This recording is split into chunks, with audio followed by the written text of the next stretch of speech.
자, 오늘 이제 교재 107페이지 경제 생활과 관련된 파트 들어가도록 하겠습니다. 자, 경제제도, 지난 시간까지 경제제도 정리했어요. 국가에서 이제 주요 경제제도들을 우리가 이제 정근대 초기에는 수조권, 그리고 조선전기에 수조권이 소멸돼 가는 과정을 갖다가 공부를 하게 되고요. 그리고 수조권 소멸되고 나면은 새로운 주인공 조세공납 역이 뜨는 거. 그래서 이제 수조권과 조세공납 역을 중심으로 해서 우리가 이제 경제 제도를 갖다 정리를 했습니다. 뭐 그 밖에 뭐 조창, 조은 이런 것도 있지만 얘들은 이제 중국은 아니죠. 그 다음에 이제 우리가 이제 두 번째로 이제 접근할 파트는 경제 생활 파트예요. 경제사가 크게 이제 경제 제도와 경제 생활로 이루어져 있는데 그 경제 생활로 이제 접근해 들어가는 겁니다. 경제 생활은 말 그대로 이제 우리가 이제 향유하는 뭐 산업이라든지 뭐 경제 생활들 이런 것들을 갖다 얘기하는 거예요. 자, 이 경제 생활 중에 첫 번째 우리가 다룰 주제가 농업이에요. 지금은 농업이 그렇게 중요한 핵심 산업이라 할 수 없어요. 근데 이제 정근대 조선이라든지 고려라든지 정근대 사회는 기본적으로 이제 농업이 국가의 근간을 이루는 산업이에요. 기간 산업이에요. 기간 산업. 그래서 이제 농업이라는 가장 중요한 산업을 갖다 우리가 이제 먼저 정리를 하도록 하겠습니다. 자, 농업과 관련된 내용들은 뭐냐면 결국에는 각 시대 때 있죠. 농업 생산력을 보여주는 기술의 발전이 시험에 출제가 되는 거예요. 어떤 기술의 발전이 시험에 출제가 되고 있죠. 요게 이제 어느 시대랑 연결이 되냐 이런 식으로 문제가 출제가 됩니다. 논농사, 밭농사, 그리고 이제 기타 뭐 농서라든지 그 밖의 기술들을 갖다 이제 분류를 해서 정리를 할 거고요. 지금 보시면 이제 삼국시대 통일신라 때는 논농사와 관련해서는 저수지 축조라는 단어가 들어가 있는데 이거는 솔직히 삼국시대 통일신라랑 딱 연결할 수 있는 키워드가 아니에요. 어느 시대든 저수지를 만들어요. 지금도 만들고 이 이전 시대에도 만들었어요. 철기시대 때부터 해가지고 저수지 만들기 시작했어요. 그리고 황무지개간도 마찬가지예요. 이전 시대 때도 했고 지금도 하고 있기 때문에 솔직히 이거는 내용이 없는 내용, 거의 뭐 그냥 내용이 없다고 보시면 돼요. 여기서 이제 그나마 여러분이 고대 때 삼국시대 통일신라 때 우리가 이제 농업기술 발전과 관련해서 정리해야 될 키워드는 있죠. 우경이 신라 지정왕 때 처음으로 실시되었다는 거. 그리고 철기시대 때 시작된 철제 농기구가 있지 않습니까? 이제 삼국시대 때는 이제 일반화됐다는 거 두 가지 포인트만 기억하시면 됩니다. 잘 출제되지도 않아요, 둘 다. 자, 본격적으로 출제되는 내용들은 고려부터입니다. 고려와 조선 전기, 조선 후기의 농업기술의 발달을 여러분은 구별할 수 있어야 돼요. 어떤 농업기술의 발달이 주어졌을 때 이게 어느 시대인지하고 연결할 수 있으면 되는 겁니다. 요 메뉴가 이제 논농사 있죠. 벼농사와 관련된 내용인데 벼농사는 있죠. 조선 후기 때 싹 세트로 정리를 할 거예요. 그래서 일단은 띄워놓고 갑니다.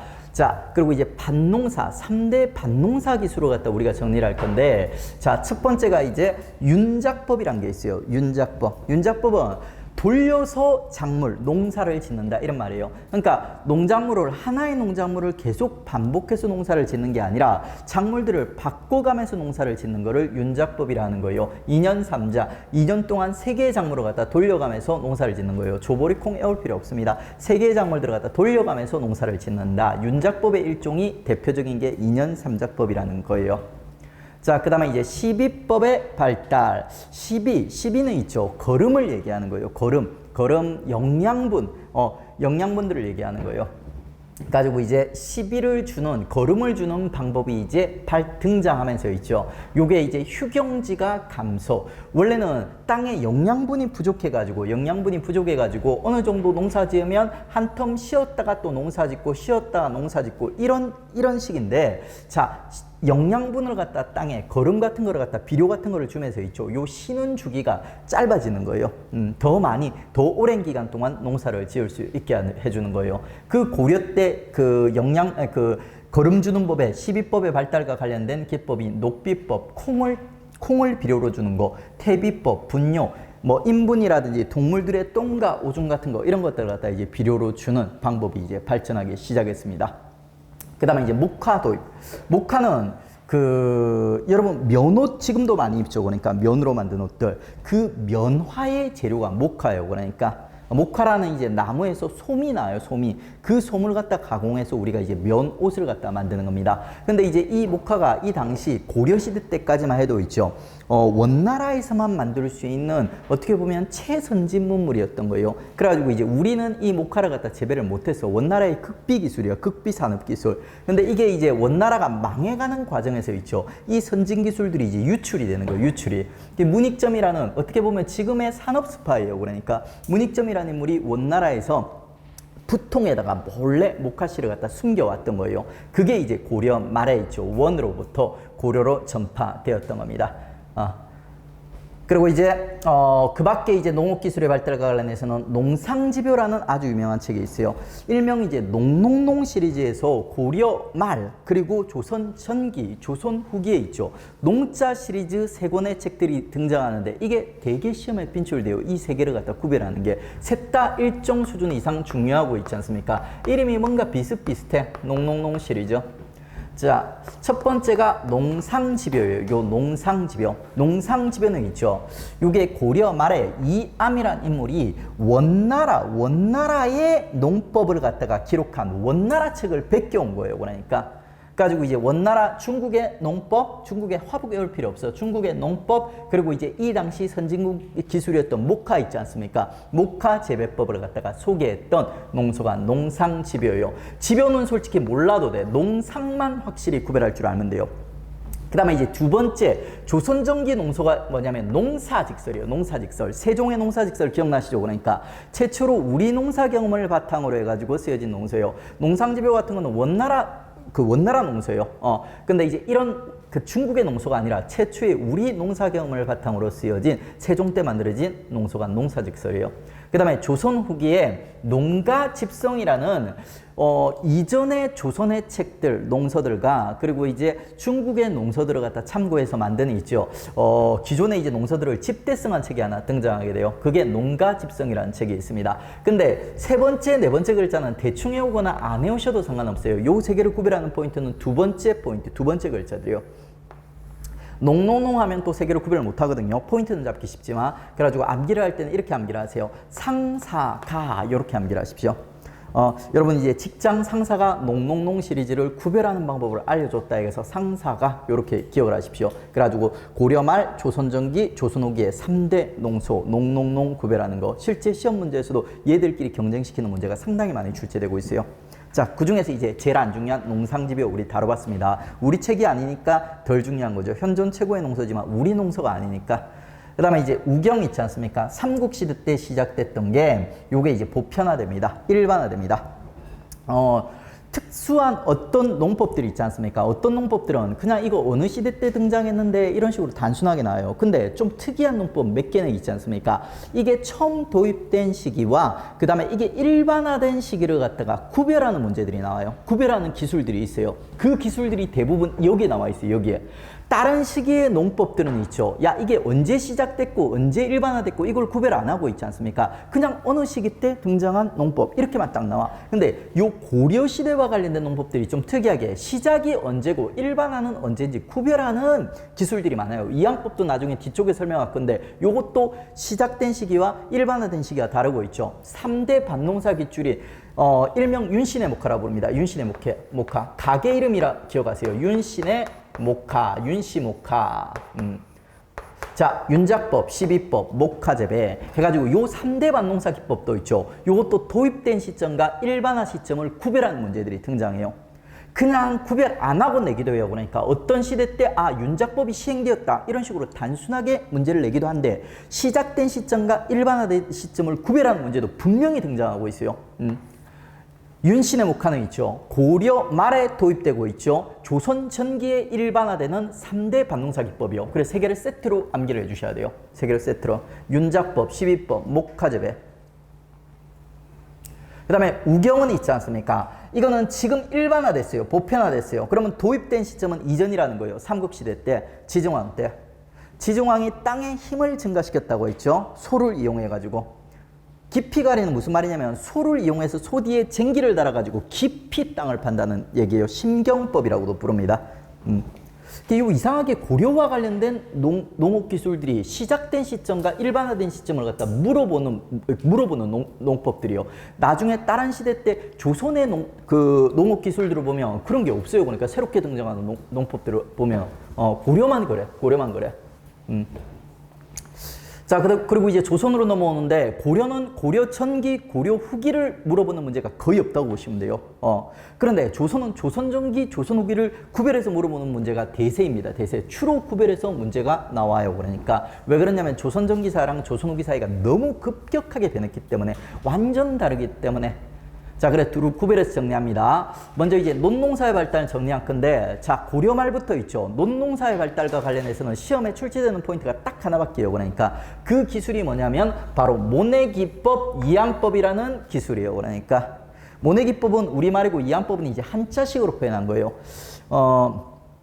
여러분 혹시 학교 다닐 때 농활 가보신 분? 농활 가보신 분 없으세요? 없으시구나. 그 농활이 이제 주로 그 농활이 대학생들이 농촌의 일손이 부족할 때 가서 이제 도와주는 거예요. 도와주러 이제 가서 이제 뭐 술도 마시고 농촌 일도 도와주고 이렇게 하는 거예요. 그러니까 이 농활을 주로 언제 가자면 있지 않습니까? 5월, 6월쯤에 많이 가요. 가을에보다 오히려 5월, 6월에 많이 가요. 그러니까 왜 그러냐면 이때가 이제 벽씨를 뿌릴 때요. 벼의 씨앗을 갖다가 옮겨 심을 때요. 그러니까 그 벼의 씨앗을 갖다 옮겨 심는 농법이 바로 모내기법이에요. 모내기법. 옛날 모내기법 이전에는 이거는 외울 필요는 없어요. 시험에는 안 나오는데 직파법이라 해서 벽씨를 갖다가 땅에다가 이렇게 대충 흩뿌리는 방식으로 농사를 지었거든요. 근데 이제 이항법, 모내기법이 도입되고 나면 어떻게 하냐면 벽씨를 갖다가 모판이라든지 모짜리라는 곳에 벼의 새끼들을 갖다 이렇게 규칙적으로 조그만 이렇게 상자 같은 데 담아가지고 있죠. 벼의 새끼를 갖다 이렇게 이제 키워요. 그리고 이제 이게 어느 정도 자라지 않습니까? 자라고 5월, 6월쯤 되면 이거를 갖다가 실제 논에다 있지 않습니까? 논에다가 이제 옮겨 심는 거예요. 그 옮겨 심는데 노동력이 엄청 많이 필요한 거예요. 그래가지고 이제 학생들 농활 가고 뭐 친척들, 이웃 사람들 다 모여가지고 같이 두 사람이서 줄을 잡아주고 있지 않습니까? 여기 그림이 있을 거예요, 아마. 여기 있네. 여기.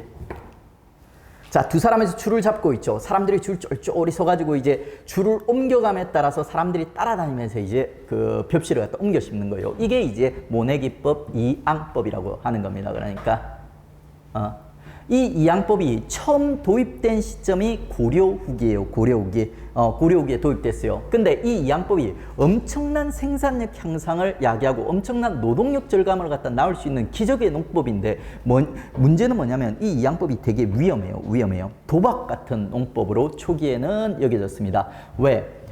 벽씨를 옮겨 심는 그 시점이 우리나라 봄 가뭄이 오는 시기예요.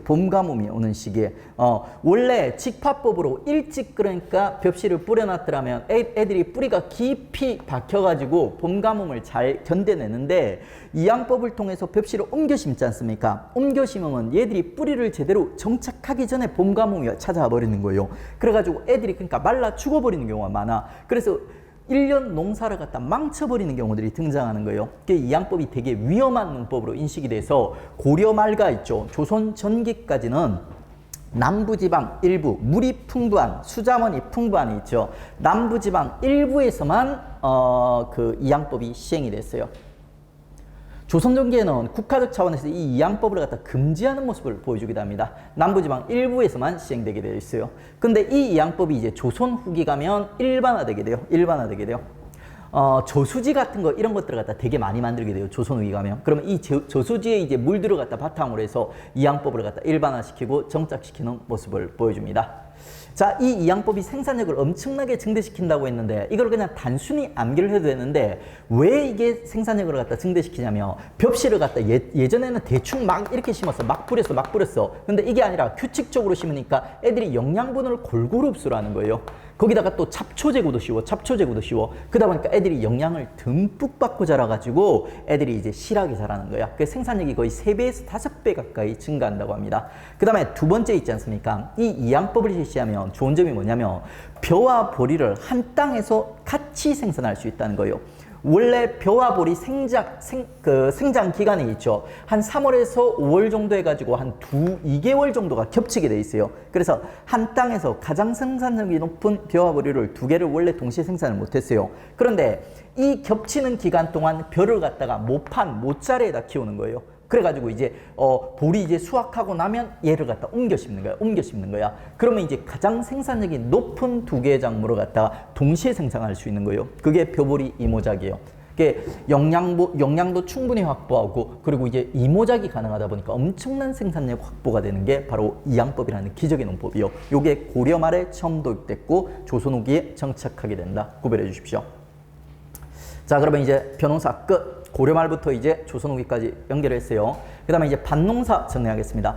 우리 고려 때 윤신의 목화 기억하시죠? 그러니까 윤신의 목화가 고려 말에 처음으로 도입이 됐고요. 그 세 개가 이제 일반화되는 과정이 조선 전기. 그러니까 얘들은 도입된 시점과 일반화된 시점을 구별해서 물어보게 돼요. 시험 문제에서 대충 그러니까 조선 전기의 윤작법이 윤작법으로 생산력이 향상되었다. 이러면 그냥 두리뭉실한 선지라서 그냥 맞는 거예요. 근데 이거를 갖다가 조선 전기에 2년 상자법이 처음으로 시작되었다. 그러면 이건 틀린 선지가 돼버려요. 그래가지고 처음 시작된 시점과 일반화된 시점을 구별하는 선지도 있고 쉽게 그냥 대충 너네 알아서 먹어 하면서 이게 좀 두리뭉실하게 주는 경우도 있어요. 근데 우리는 어렵게 나오는 경우를 대비해서 두 개를 구별해서 정리하셔야 돼요.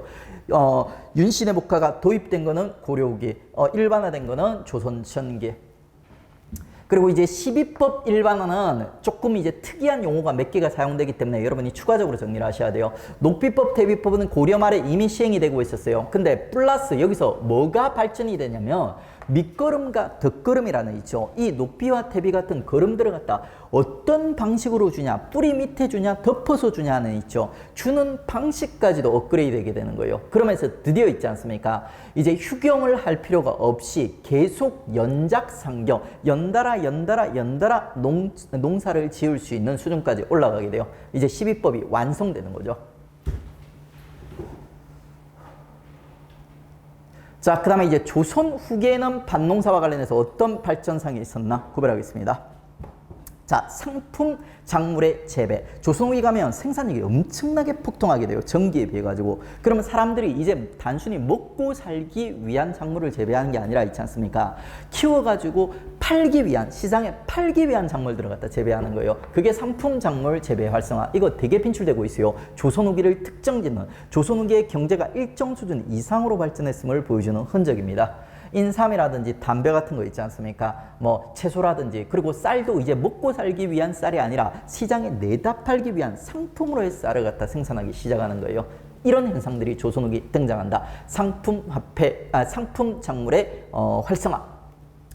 그 다음에 견종법은 심화 때 조금 더 깊이 들어갈 건데 일단은 좀 쉽게 들어가겠습니다. 자, 겨울에 겨자가 들어가죠. 그러니까 겨울 밭농법이요. 겨울 밭농법, 견종법이 조선 후기에 유행하게 된다. 이유가 뭐냐면 이제 이 기적의 농법, 이양법, 모내기법이 이제 일반화된다고 있습니다. 그러다 보니까 사람들이 여름에는 전부 다 벼농사 지으려고 해요. 벼농사. 그러다 보니까 이제 벼농사를 안 짓는 추수 이후에 땅이 노는 있지 않습니까? 노는 겨울에 밭농사 기법들이 발전하게 되는 거예요. 그게 겨울 밭농사 기법인 견종법이요. 견종법. 자, 그러면 이제 밭농사까지 정리했습니다. 그 다음에 이제 기타, 우리 즐거운 이제 단순 암기 시간입니다. 이거는 뭐 이해도 중요하지만 이거는 솔직히 이해 없어. 농서들은 그냥 암기를 해줘야 돼. 암기를 해줘야 돼. 그러니까 어떻게 암기냐. 각 시대별로 이제 일단 연결하는 게 제일 기본이에요. 그 다음에 이 농서의 특징들, 내용상 특징들을 암기해야 돼. 그리고 채고 넣는다고 뭐냐면 이 농서가 어느 왕 때 쓰여졌나. 보통은 시대를 구별해요. 조선 전기니 조선 후기니. 근데 심화 문제는 어느 왕 때 쓰여졌니 여기까지도 물어봅니다. 그러니까 이게 왕이랑 연결하는 거는 마지막 단계고 있죠. 몇 거는 좀 쉬워요. 농사직설이라는 건 우리 이미 암기했죠. 그러니까 근데 이제 왕이랑 연결하는 건 최후의 단계입니다. 최후의 단계고 일단은 시대별로 연결하고 이 농서 이름, 그리고 저자, 그리고 내용상 특징을 구별해 주십시오. 자, 농농농 시리즈는 이미 정리했죠. 이름 상사가 해가지고 자리 잡아줬고, 그 다음에 농사직설은 세종 때도 이미 봤어요. 종초란 신하한테 시켜서 조선의 농사 경험을 갖다가 기록했다. 우리 농사 경험을 바탕으로 쓰이지 최초의 농서이다. 이렇게 얘기했습니다. 자, 그리고 이제 그 농가집성은 있지 않습니까? 신속이라는 인물이 있었는데 뭐 신속 잘 안 물어봐요. 그러니까 이양법 보급이랑 관련돼 있어요. 조선 후기 이양법이 일반화된 것과 관련돼 있다. 그리고 이제 기존의 이 농서들 이름 외우지 마세요. 기존의 유명한 우리 농서 중국 농법들을 갖다 다 반영해서 쓰여진 자 집성 우리 농사 기법들을 갖다 집대성한 책이다. 이렇게 이제 구별해 주세요. 집성 안 중요합니다. 상사가만 구별할 수 있으면 얘들 완벽하게 구별할 수 있어요. 시험 문제에서 절대 농사 집성 이따위로 오답선지를 안 만들어요. 그러니까 두 번째 글자만 확실히 잡으면 구별할 수 있어. 그 다음에 이제 그 밖에 농서들 보시면 금양잡록은 제가 그 강조는 안 했는데 있죠. 성종 때 농사직설이랑 거의 비슷한 입지에 농서가 하나 있다고 했어요. 그게 금양잡록이요. 성종 때 이제 강혜맹이라는 인물이 경기도에서 자기가 농사를 짓고 그 농사 경험을 바탕으로 그 농서를 하나 쓴 거예요. 그게 금양잡록이요. 경기도 시흥의 옛 명칭이 금양이거든요. 근데 이게 그 시험에 잘 안 나오는 이유가 농사직설한테 눌리는 거예요. 농사직설 이거보다 앞전에 이미 우리 농사 경험을 바탕으로 해서 지어진 농서가 있기 때문에 얘에 밀려가지고 잘 안 나와요. 하지만 어쩌다 한번 출제되긴 합니다. 그 다음에 이제 조선 후기 경제가 엄청 많이 발전해요. 그러니까 상품화폐 작물도 발전하게 되고 중국으로부터 선진 농업 기술들도 많이 들어오게 되고 그러면서 이제 이런 이제 새로운 있지 않습니까? 기술, 농업 기술들을 담고 있는 새로운 농서들이 막 쏟아지는데 이게 시험에 많이 나와요. 그러니까 암기를 해줘야 돼요. 그러니까 그 중에서도 이제 제일 중요한 거 몇 건. 일단은 첫 번째 색경. 박세당의 색경. 박세당이라는 인물 아주 유명한 인물입니다. A급까지는 아니라도 B급으로 써있죠. 여러 분야에서 골고루 출제되는 인물이 박세당이에요. 박세당 캐릭터를 조금 이제 아주 속되게 잡아드리겠습니다. 박세당 별명이 뭐냐면 대박세당이에요. 대박세당. 뭐가 대박세냐면 정력이 대박센 거예요. 여러분 정력이라고 해서 되게 이게 성적으로만 해석하실 필요 없어요. 제가 국어사전 검색을 해봤어요. 그랬더니 뭐 어떤 성적인 그런 의미의 정력이라는 의미도 있지만 그냥 에너지 자체 그 사람이 가진 에너지 자체를 갖다가 정력이라고 이렇게 표현합니다. 이 대박세당이 바로 그 정력과 대박세당이에요. 대박세당. 그게 힘이 남아도는 거예요. 그래가지고 이제 그 힘을 주체를 못해서 그 힘과 관련된 여러 가지 책들을 쓰는 거예요. 그러니까 섹시함에 대해서 논했던 색경이라는 책을 쓰고 있죠. 그리고 박세당과 관련된 키워드가 전부 시읒자가 들어가요. 전부 시험에 출제되는 키워드가 이 인물이 그 되게 실제로 고집이 세고 이게 기가 센 인물이에요. 그러니까 나중에 송시열이라는 서인을 대표하는 송시열이라는 그 엄청나게 그 정치적 영향력이 강한 정치인이 서인을 대표하는 노론을 대표하는 인물이 등장하게 될 거예요. 그러면 송시열에게 대들었던 거예요. 송시열이 주자의 학문을 갖다 절대시하고 주자랑 토시 하나라도 틀리면 안 된다 이렇게 주장했더니 박세당이 그에 이제 반박을 하는 거예요. 그러니까 내가 생각했을 때는 그게 아닌데 하는 거예요. 그러니까 그랬다가 이제 송시열한테 사문난적으로 몰려요. 사문난적은 이단이란 뜻이에요. 이단. 소론을 대표하는 인물로서 소론 씨앗 들어가죠. 송시열한테 사문난적으로 몰려가지고 이단으로 몰렸던 인물이에요. 그러니까 그리고 이제 이 사문난적으로 몰렸던 글이 이름이 뭐냐면 사변록이라는 글이 있어요. 사변록이라는 글. 그래가지고 이 인물과 관련된 그 주요 키워드들이 전부 다 시읒 들어가요. 요건 나중에 유교사 가면 정확하게 배울 거예요.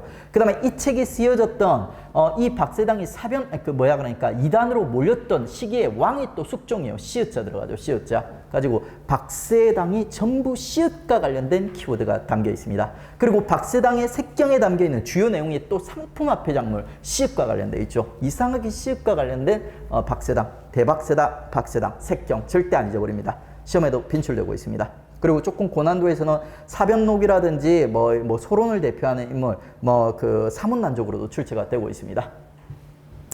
자, 그 다음에 이제 산림경제 홍만성. 자, 조선 후기에 있지 않습니까? 그러니까 그 노론이라든지 세도 가문들이 권력을 갖다 독점하면서 많이 배운 양반들이 중앙정계에서 축출해서 있죠. 농촌 가서 귀농을 해가지고 농민들이랑 같이 사는 모습들이 흔하게 펼쳐지게 되는 거예요. 그러면 이 똘똘한 양반들이 있지 않습니까? 농촌에서 단순히 농사만 짓는 게 아니라 농촌 생활과 관련된 있지 않습니까? 그 귀농 생활전서 당시에 이제 농촌 생활 백과사전 같은 거 이런 것들을 갖다 만들기 시작하는 거예요. 가장 초기에 대표적인 작품이 요 살림경제, 홍만선의 살림경제라는 작품입니다. 농촌생활과 관련된 여러 가지 지식들을 담고 있는 농촌생활 백과사전의 초기 작품, 그게 홍만선의 살림경제. 이해는 쉬웠어요. 근데 암기를 해야 돼요. 살림경제와 홍만선을 암기를 해줘야 돼요. 암기하는 방법은 여러분 혹시 키 엄청나게 큰 애 있지 않습니까? 씨름 선수 출신의 격투기 선수 최홍만 선수 아세요? 최홍만? 최홍만 선수 모르세요? 되게 유명한데 최홍만 몰라요? 여성분들 모르세요? 최홍만 몰라요? 최홍만이라는 인물을 한번 검색을 해보세요. 이 사람이 키가 한 2m가 넘는 인물로서 있죠. 원래는 씨름 선수, 우리나라 천하장사 씨름 선수였어요. 근데 이제 나중에 격투기 선수로 전향을 해가지고 격투기 선수로서도 되게 이제 세계적으로 여러 가지 이제 그 전적을 남긴 되게 유명한 인물이에요. 그래가지고 이제 최홍만 선수가 지금은 은퇴를 했어요. 아파가지고 은퇴를 했어요. 그래가지고 최홍만 선수가 있지 않습니까? 은퇴를 해가지고 살림을 산다 이렇게 기억을 하세요. 최홍만 선수. 그게 홍만 선수가 있죠. 은퇴해서 살림을 산다. 살림을 산다. 그래서 이제 홍만선 살림경제 이렇게 연결하면 절대 안 잊어버려요. 어이없다고 생각할지 모르지만 나중에 문제를 풀면 저한테 아주 감사하실 거예요. 되게 유용한 암기 팁들입니다. 그 다음에 이제 박지원은 여러분 다 알죠? 여러분 나중에 실학 공부하면 박지원에 대해서 더 자세하게 알게 될 거예요. 박지원이라는 인물, 여러분 알고 있는 허생전, 양반전을 쓴 인물로서 7인의 실학자 중에 한 명이에요. 중상파를 대표하는 인물이에요. 요 인물이 쓴 관홍소초라는 책, 요 책은 나중에 실학 박지원 파트에서도 여러 번 보게 돼요. 학생들이 뭐 어렵지 않게 기억하긴 합니다. 유명한 책입니다. 이 박지원이라는 인물이 토지개혁을 주장하는데 박지원이 주장했던 토지개혁 내용이 뭐냐면 있죠. 과한 농지, 너무 큰 농지들을 갖다가 사람들이 가질 필요가 없다는 거예요. 그래가지고 그러니까 땅의 크기를 갖다가 제한하자. 일정 수준 이상은 사람들이 갖지 못하도록 하자는 한전제를 갖다 주장하게 돼요. 그래가지고 과한 농지를 작게 만들자. 원래는 그 뜻 아니에요. 근데 이제 박지원이 실제로 한전제를 갖다 주장하게 돼요. 그 한전제의 내용이랑 부합시켜가지고 우리가 암기를 할 수 있어요. 관홍소초, 과한 농지를 줄이자. 한 사람이 살아가는데 왜 이렇게 많은 농지가 필요하냐? 좀 줄이자. 이런 주장을 했던 인물이에요. 이 인물이 관홍소초를 쓰게 됩니다. 그 다음에 4번, 6번을 제가 남겨놨죠. 4번, 6번은 지금 서씨 아빠 아들이 쓴 책들입니다. 그러니까 해동농서는 있죠. 중국의 선진 농법들을 도입해서 우리 농사기법을 갖다 개량하자는 이런 책이에요. 내용은 솔직히 별로 안 중요해요. 그러니까 조선 후기의 뭐 농업기술과 관련된 뭐 이런 책이다. 이 정도로 기억하시면 돼요. 중요한 거는 있죠. 요 서우수란 인물이랑 해동농서를 갖다 연결할 줄 알아야 돼요. 조선 후기랑 연결을 하고 있고. 연결하는 방법은 자, 호수가 우리 동그랗게 생겼죠. 호수 보통 동그랗게 생겼죠. 호수. 그래가지고 해동, 바다가 동그랗다, 호수가 동그랗다 이런 이미지로 해동이랑 호수랑 연결해 주십시오. 그 다음에 정조가 통통하다고 했죠. 정조도 동그랗다. 이렇게 연결하십시오. 연결이 포인트예요. 연결이 포인트. 그 다음에 이제 서우수 아들이 이제 서유구야. 서유구가 있지 않습니까? 아빠는 서우수인데 있지 않습니까? 실제로는 서우수가 쓴 책은 있죠. 홍만선의 살림경제의 영향을 더 많이 받아요. 홍만선이 농촌생활과 관련된 여러 가지 기록들을 남겼다면 서우수는 있죠. 요 농촌생활 백과사전을 완성을 시켰던 거예요. 농학과 박물학을 집대성하여 한 농촌생활 백과사전을 갖다 쓴 게 바로 서유구예요. 그게 바로 임원경제지 하는 책이에요. 아주 유명한 책입니다. 지금 그 조선 후기 농서들이 전부 다 빈출이 돼요. 좀 암기하기 어렵긴 한데 전부 다 빈출이 되고 그러니까 왕이랑 연결하는 거는 마지막 단계예요. 마지막 단계. 그런데 일단은 저자, 책 이름, 그리고 이 책의 이제 주요 내용들을 갖다 암기를 해 주십시오. 요거 암기하고 그 다음에 이제 왕 암기하고 그럼 아무리 어려운 고난도 문제도 다 풀 수 있습니다. 자, 그리고 이제 구왕이라는 단어가 나오죠. 구왕은 있죠. 입구자, 우리 입 얘기하는 거예요. 그 다음에 황자가 마를 황자예요. 입이 마르다. 무슨 말이냐? 배고프고 굶주린다는 뜻이에요.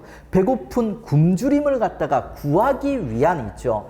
책들이 조선전기에 등장해요. 이 책 이름 외우지 마세요, 지금. 그냥 조선전기에 구왕과 관련된 책들이 등장했다. 이까지만 기억을 하세요. 일단. 그 다음에 조선 후기에는 있지 않습니까? 구황과 관련된 새로운 신작물들이 등장하게 돼요. 새로운 작물들. 고구마, 감자 우리가 익히 먹던 거 아닙니까? 새롭게 도입된 거예요. 이 시대 때는 고구마, 감자 이런 작물들.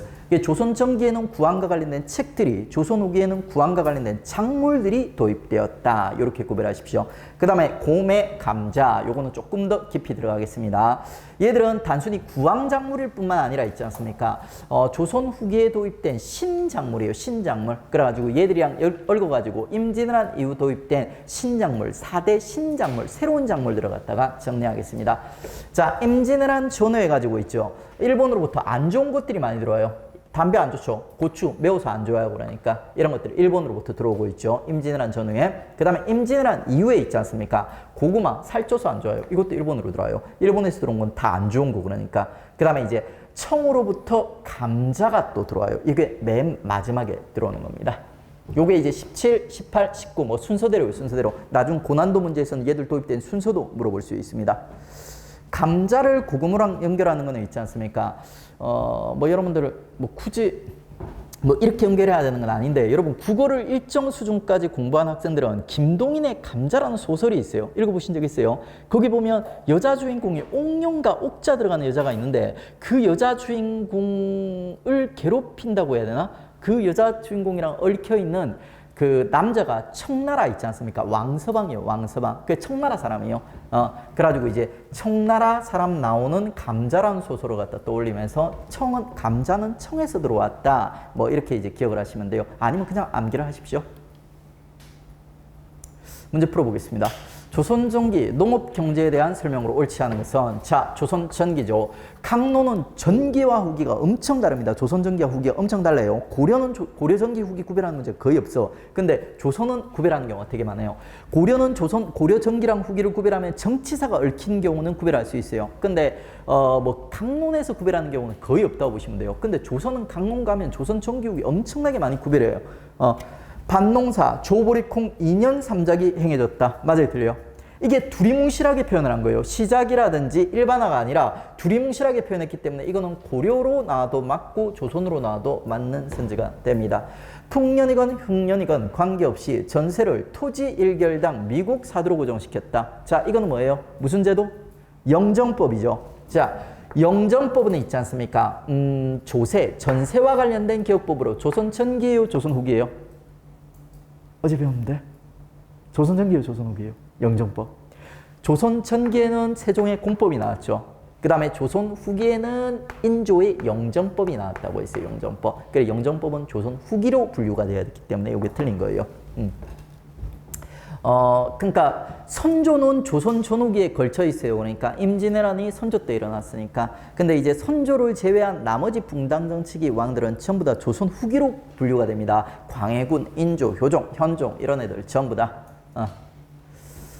그 다음에 12법 발달, 밑거름, 덧거름 주게 되면서, 자, 밑거름, 덧거름이라는 조선 전기에 새롭게 도입된 12법이 이제 도입됐죠. 그러니까. 그 다음에 또 경작지를 묵히지 않고 계속해서 농사 짓는다. 연작상경, 계속 농사를 짓는단 말이에요. 조선 전기의 12법의 완성과 관련된 내용이에요.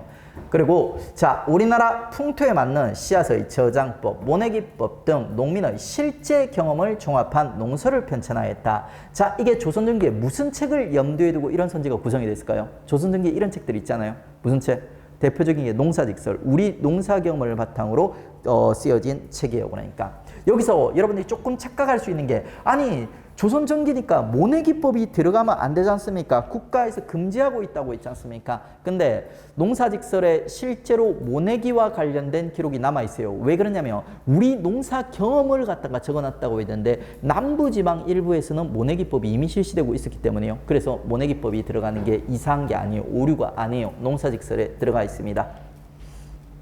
정답은 2번이 틀렸어요. 조선 후기라서 틀렸습니다. 이런 식으로 조선 후기, 조선 전기 구별하는 문제들이 많이 출제되고 있습니다.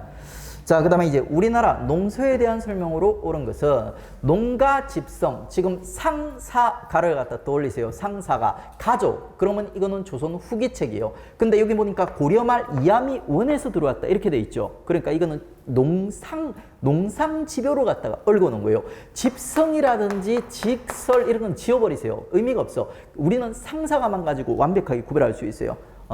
그리고 농사조 그러니까 조선전기요. 조선전기 정초 등이 왕명을 받아 편찬하였다. 정확하죠. 그 다음에 살림경제, 살림경제. 누가 살림을 살았다고 했어요? 최홍만 선수가 은퇴하고 살림을 살았다고 했어요. 근데 박세당, 섹시가 이 대박세당은 뭘 썼냐? 색경이란 책을 썼다고 했어요. X. 그 다음에 관홍소초. 관홍소초는 땅이 너무 많다고 좀 줄이자고 주장을 했다는 있지 않습니까? 박지원이라는 기업가, 실학자가 주장을 했어요. 최홍만 선수는 살림을 살았다고 했어요. 그래가지고 틀렸던 겁니다. 이렇게 이제 구별해 줘야 돼요.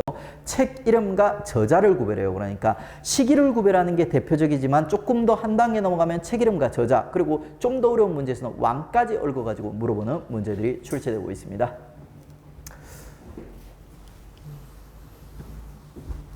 자, 이렇게 해서 이제 우리 경제생활 중에 있지 않습니까? 가장 중요한 산업인 농업과 관련된 내용을 정리했습니다. 그 다음에 이제 상공업과 관련된 얘기 연결해서 들어가겠습니다.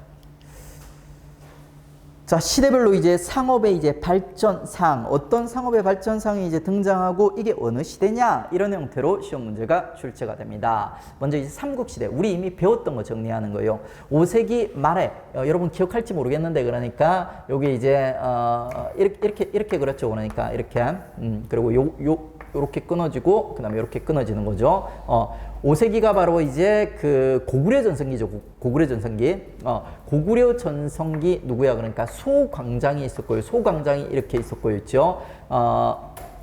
그리고 이제 요 누구야? 그러니까 광개토대왕에게 영향을 받는 광개토대왕에게 영향을 받는 인물이 내무랑에 있었고, 그 다음에 장수왕에게 영향을 받는 인물이 비계벤 동성왕에게 누런소가 찾아왔다 해가지고 이제 소지왕이라는 왕이 있었어요. 결혼 동맹의 소지왕. 요 소지왕의 별명이 뭐냐면 소시지왕, 우육시장의 소시지왕이었어요. 우육시장의 소시지왕이었어요. 우육시장의 소시지왕. 요 시장이 처음으로 시장이 설치된 사건. 그리고 이제 우가 있지 않습니까? 우역. 그 다음에 육부 설치. 이렇게 암기를 갖다 시켜드렸습니다. 요 소지왕 때 사건을 다시 한번 정리하고 있어요. 시장과 우역이 설치되었다. 그리고 이제 그 다음 치정왕 때 있지 않습니까? 요 시기 신라전성기 때 계단식으로 이제 발전하게 되죠. 그러면 요 치정왕 때 있죠. 요 시장이 동시란 이름을 얻게 되고, 시장이 커지면서 이 시장을 감독하는 동시전이라는 관청이 생겼다. 이렇게 이제 암기를 했습니다. 삼국시대 때 배운 정치사 내용을 우리가 다시 한번 정리를 했던 거예요.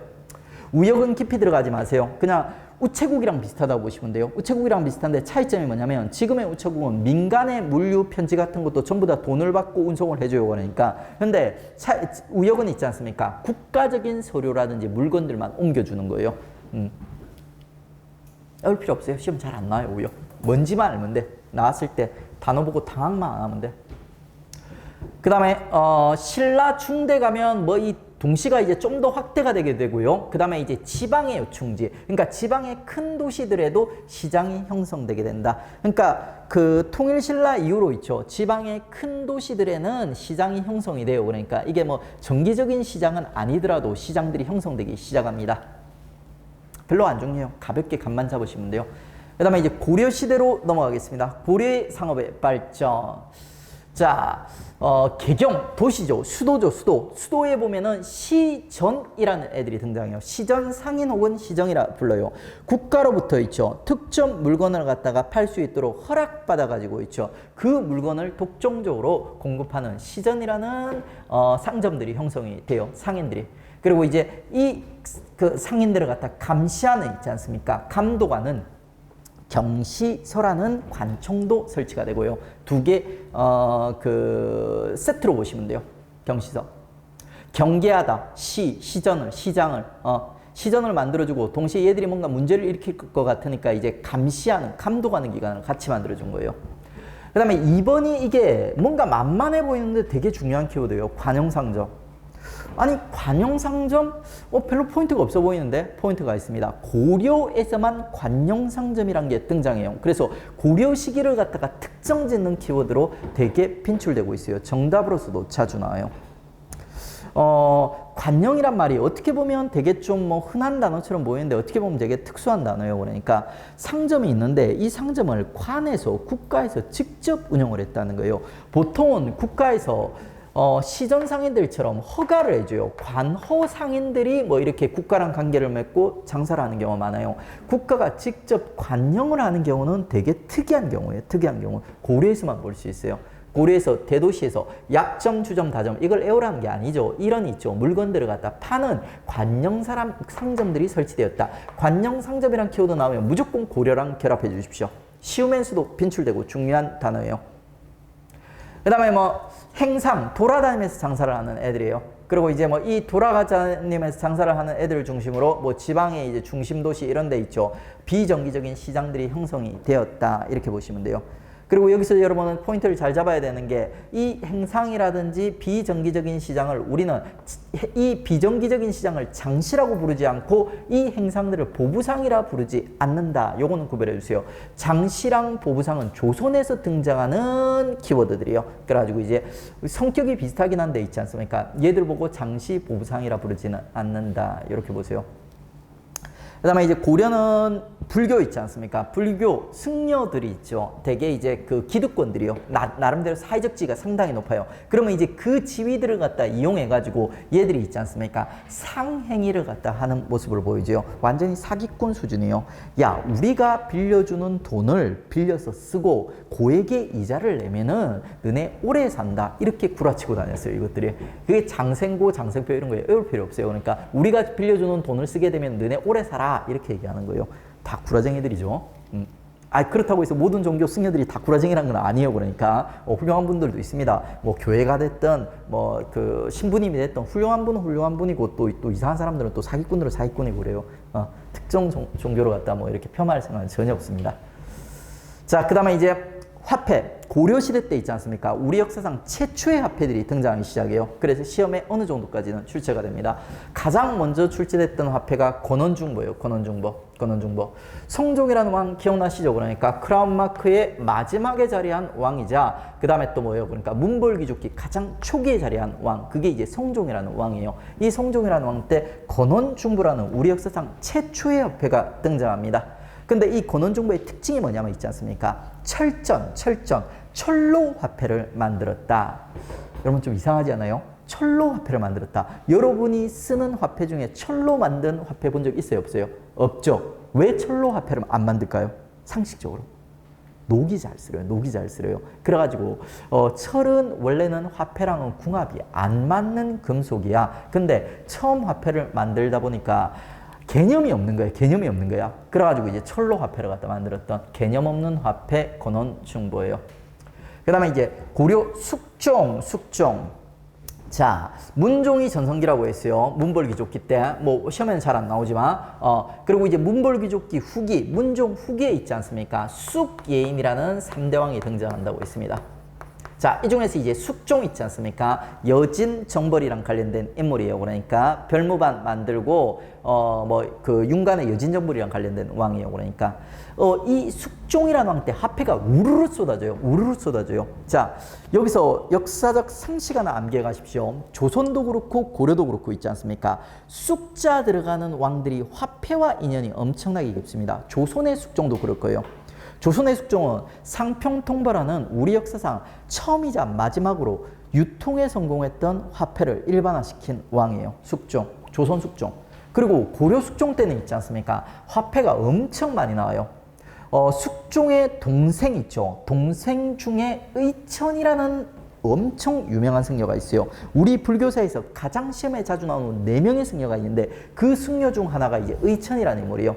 요 의천이라는 인물이 중국 송나라 유학파거든요. 그 중국에서 이제 불교를 갖다 공부하고 나서 돌아왔어요. 그리고 돌아와서 형님인 숙종한테 건의를 했던 거예요. 뭐라고 건의를 했냐면 제가 송나라에서 지내보니까 송나라에서는 화폐를 사용하답니다. 근데 이게 화폐를 써보니까 너무 편하더라는 거예요. 그래가지고 이제 형님한테 우리도 화폐를 만들어서 씁시다 하면서 건의를 했던 거예요. 그래가지고 이제 이 일천의 건의를 받아들여서 있죠. 주전, 도감, 주조하다, 전이 화폐전이에요. 화폐를 주조하는 기구를 갖다 만든 거예요. 도감은 임시기구란 뜻이에요.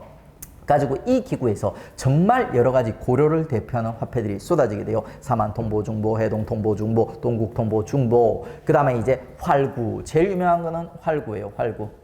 활구는 있죠. 요거는 은병이에요. 조그만 은 항아리예요. 조그만 은 항아리. 고액화폐예요. 고액화폐. 그리고 은 항아리의 모양이 우리나라 지도 모양으로 만들어졌던 특징을 가지고 있는 활구라는 고액화폐. 제일 중요합니다. 근데 나머지도 다 나와. 세트로 다 암기를 해두셔야 돼요. 이 고려화폐가 주로 어떤 형태로 출제가 되냐면 있죠. 고려화폐다. 조선화폐가 아니라 고려화폐다. 이런 식으로 출제가 돼요. 그러니까 조선화폐랑 구별하고, 그리고 우리가 철기시대 때 구경했던 중국화폐랑 구별할 수 있으면 돼요. 중국화폐는 있지 않습니까? 명도전, 반량전, 오수전 하면서 세 글자예요. 세 글자. 그래서 중국고 구별하시면 돼요. 세 글자. 그 다음에 우리 화폐는 기본적으로 네 글자예요. 활구 같은 좀 특이한 것들 빼고 그러니까. 그 다음에 조선 화폐들도 상평통보, 뭐 조선통보 하면서 세 글자거든요. 구별하는 방법은 그냥 암기를 해야 돼요. 이거 암기를 해가지고 조선화폐, 이렇게, 고려화폐 하면서 암기를 해야 돼요. 암기하는 팁을 알려드리겠습니다. 아주 쉽게 두 문자를 따서 암기하는 팁. 자, 여러분 이제 그 행복한 삶을 살기 위한 가장 기본적인 조건은 건강이에요. 그러니까, 제가 이제 대학 들어갈 때쯤 엄청 아팠어요. 몸이 되게 안 좋았어요. 대학 딱 들어갈 때쯤 해가지고. 그리고 이제 한 거의 15년 동안이나 그 병명도 없어요. 그러니까 건강 상태가 되게 안 좋아서 음식을 소화를 못 시켰어요. 그러니까 그때 제가 체중이 거의 한 53kg, 4kg 정도 나갔어요. 지금 제가 72kg, 3kg 나가거든요. 그러니까 거의 한 20kg가 빠져서 거의 뼈밖에 없었어요. 그러니까 가지고 이제 그렇게 한 10년을 살아봐서 그런지 모르겠는데, 저는 이제 사람이 행복하기 위한 가장 중요한 조건은 건강이라고 생각을 해요. 그래가지고 이제 건강하고 있지 않습니까? 활기찬 삶을 위해서 이 건강 중요하죠. 그러니까 이 건강하고 활기찬 삶을 위해서 우리에게 뭐가 제일 필요하냐? 헤헤 웃어야 돼요. 많이 웃어야지 이제 건강이 온다는 겁니다. 동그랗게 있죠. 헤헤 하고 웃어야 된다는 거예요. 요게 암기 팁이에요. 그러니까 자, 건은 있죠. 고려 최초의 화폐인 권원중보입니다. 권원중보. 나머지는 활구, 사만, 통보중보. 중보는 뭐냐면 다시 재발행했다는 거예요. 그 다음에 해동, 통보중보. 역시 요거 발행하고 재발행했다는 거예요. 그 다음에 요 동국통보, 뭐 중보, 동그랗게. 그래가지고 이제 요 건강하고 활기찬 삶을 위해서는 헤헤, 요 동그랗게 웃어야 된다. 요게 고려화폐 두 문자예요. 그러니까 요것도 암기해 두시면 시험에서 실전에서 아주 유용하게 쓸 수가 있습니다. 전부 다 암기하려면 이거 맨날 잊어버려요. 그러니까 제가 해봤어요. 자, 기억력이 완전 저질이라서 이런 암기 팁이 없으면 아마 합격을 못했을 거예요. 자, 그 다음에 이제 화폐와 관련된 상식 하나 알려드리겠습니다. 이런 여러 화폐가 나왔는데 있지 않습니까? 고려도 그렇고 조선 전기까지도 그렇고 모든 화폐들이, 그러니까 모든 화폐들이 유통에 실패했다. 이렇게 기억을 하세요. 유통에 실패했다. 조선 후기에 상평통보라는 전설적인 화폐가 등장하기 전까지는 모든 화폐는 유통 실패했다. 정근대 화폐는. 그러면 화폐가 얘들이 유통 실패했으면 어떻게 사람들이 물건을 교환했습니까? 곡식이라든지 옷감 같은 거 있죠. 이런 것들을 갖다가 화폐 대신으로 사용을 했던 거예요. 조선 전기까지는. 고려도 그렇고 조선도 그렇고. 옷감을 갖다 화폐로 사용했다 해서 뭐 포화 뭐 이렇게도 부릅니다. 그러니까 문제 풀어보겠습니다. 자, 고려시대 화폐에 대한 설명으로 옳지 않은 것은 대도시에 주점, 다점 등 관용 상점을 두었다. 그쵸. 그러니까 고려를 특징 잡는 키워드 중에 하나가 관용 상점이라고 했어요. 요거 꼭 기억을 해두세요. 이건 맞는 선지. 그 다음에 성종 때 철전을 만들었으나 널리 유통되지 못했고, 이건 너무 당연한 거예요. 그러니까 상평동보 말고 모든 화폐들이 널리 유통되는데 실패했어. 그 다음에 곡식과 삼배가 화폐 기능을 하였다. 이것도 역사적 상식. 그러니까 꼭 뭐야, 그러니까 권원중보뿐만 아니라 다른 화폐가 들어와도 무조건 맞는 선지예요. 그 다음에 숙종 때, 고려니까 고려숙종이겠죠. 동전을 만든 이후 주조화폐 유통이 정착됐다. 이거 틀린 거예요. 무조건. 상평통보 이전의 화폐들은 전부 다 유통 실패했다. 그 다음에 숙종 때 만들어진 은병활구는 고액 화폐로서 활동되었다. 은병화폐는 독자적으로도 출제가 돼요. 요거는 단순히 이름뿐만 아니라 특징까지 확보를 하셔야 돼요. 은병이라는 별명이 있죠. 그 다음에 모양이 우리 지도 모양, 그리고 고액 화폐다. 요까지 활구를 기억해 주십시오. 나머지 화폐들은 이름만 알면 돼요. 그러니까 건강하고 활기찬 삶을 위해서 헤헤 해서 두 문자만 따시면 돼요. 활구를 빼고는.